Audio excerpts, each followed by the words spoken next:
Hola a todas, ¿cómo están? Vamos a reportar con un ejemplo más de cómo hacer o construir las funciones seno y coseno a partir de gráficas. Muy bien, entonces lo que primero tenemos que hacer es, a partir de la gráfica, tenemos que observar que esta corresponde sea a una función seno o a una función coseno. Eh, una estrategia para ello es primero visualizar el recorrido de la función. Como podemos observar, en este caso particular viene desde -3 y llega hasta 1. Con las fórmulas que ustedes describieron anteriormente en la actividad, vieron que cómo se calculan los coeficientes A, B, C y D. ¿Sí? Para calcular A, restábamos los extremos del recorrido y dividíamos para 2. Y para el D, que es el desplazamiento vertical, sumábamos tal como estaban y les dividíamos para 2. Entonces, con esas informaciones tendríamos A y D. ¿Sí? Vamos primero a ver qué pasaría si es que quiero utilizar la función seno, aunque el procedimiento es el mismo para la función coseno. Muy bien, si recordamos la función seno, ya, si le hacemos un truquito de dibujarle el desplazamiento vertical en -1, podemos visualizar mucho mejor la gráfica de la función seno para saber dónde empieza y dónde termina. Si recuerdan, la función seno empezaba en el 0 del eje X, pero si lo trasladamos empezaría en -1. Y tengo algunas opciones, ¿no? Puede empezar desde menos pi sobre 2, ¿sí? Como en el ejemplo que está propuesto, y cumplir un ciclo hasta 5 pi sobre 6. ¿Sí? Entonces tengo para conocer o para decir que el desfase de esta función se fue sea para la izquierda o se fue hacia la derecha. ¿Sí? ¿Cuánto se fue para la izquierda? Se fue hasta menos pi sobre 2. Y para la derecha se fue hasta 5 pi sobre 6. Porque aquí empezaría un nuevo ciclo de la función seno. Ahora bien, entonces, para encontrar el coeficiente C, el valor de C, que nos indica el desfase, es relativamente fácil porque lo que tenemos que hacer es cambiarle de signo a estos valores, ¿sí? A estos valores, considerando que estamos trabajando con la función seno. ¿Ya? A continuación, nos hace falta encontrar el coeficiente B. ¿Cómo lo hacemos? Hay algunas formas.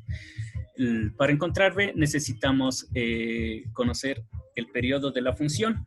Recuerden que el periodo de la función es desde donde nace la función, cumple un ciclo y vuelve a nacer otro ciclo. Tengo tres opciones.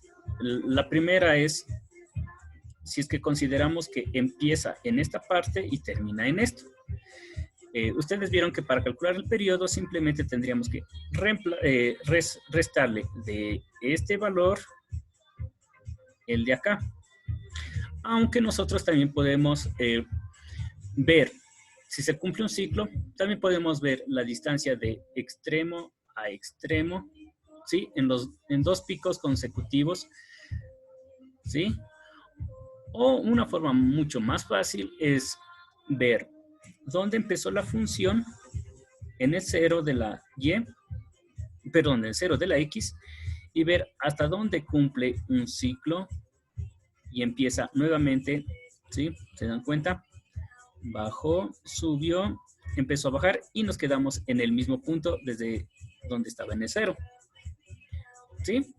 De cualquier manera, de cualquier forma, ¿sí? Si restamos el valor de la derecha menos el de la izquierda, sea donde empezó y terminó un ciclo del seno o donde empezó y terminó la función coseno, ¿sí? Si hacemos estas restas nos dan el periodo.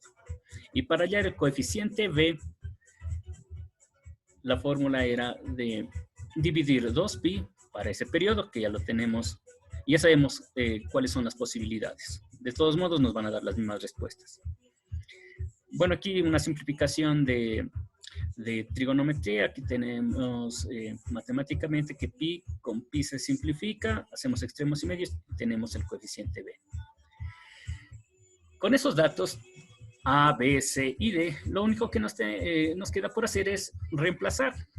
¿Sí? En la función y igual a seno de bx más c más d. ¿Sí? Si recuerdan, la a era 2, la b acabamos de calcular es 3 medios, c tenía dos opciones, ¿sí? Era en este cambiado de signo o este cambiado de signo, entonces tengo dos opciones. Y D era el desplazamiento vertical que se fue hacia abajo, que también ya vimos cómo se lo calcula. Ahora, si nosotros queremos utilizar la función coseno, en lo único que se va a diferenciar va a ser en el desfase, porque es la misma curva. Entonces, para considerar este desfase, ya vemos que el coseno empieza en el pico más alto. ¿No es cierto? Entonces, un posible desfase sería en menos pi sobre 6. Entonces, ¿qué es lo que hago? Le cambio al valor de c de signo. Entonces tengo esta opción. O otro pico desde donde podría empezar la función coseno es en 7/6. Hay muchas posibilidades, ¿no? En todos los picos de la función. Todos van a ser equivalentes, pero para facilitarnos la situación, vamos a hacer con los picos más cercanos a los ejes con los que estemos trabajando. Entonces tengo por el momento estas dos opciones. ¿Sí? Le cambiamos de signo y nos quedaría en pi sobre 6 y en menos 7 pi sobre 6. ¿Qué les reemplazaríamos aquí? Y los demás coeficientes, los demás valores son los mismos, excepto que ahora estamos trabajando con la función coseno. ¿Sí? Y lo podemos comprobar. Podemos comprobarle ahora en nuestro programa de la función, o más bien dicho, en nuestro GeoGebra. ¿Sí? De donde vemos que si grafico la función seno, aquí tengo un ejemplo, ¿no? ¿Sí? En resumen, teníamos 4 posibilidades propuestas. Por ejemplo, si le grafico esta opción con la función seno, ¿sí? Vemos que es el mismo dibujo. Y si le quiero comprobar con la función coseno, también es el mismo dibujo. Son equivalentes. Entonces podemos utilizar tanto la función seno como la función coseno. ¿Sí? Y nos dan las gráficas exactamente la misma. Entonces, si yo tengo un fenómeno descrito por una gráfica, yo puedo encontrarle el modelo matemático por medio de la fórmula de seno y coseno. Entonces, eso es todo por el momento. Esperamos haber aclarado un poco más en detalle lo que habíamos propuesto en la actividad anterior. Con esto nos despedimos y estaremos continuando con nuestra programación más adelante. Se cuidan mucho, nos volveremos a encontrar.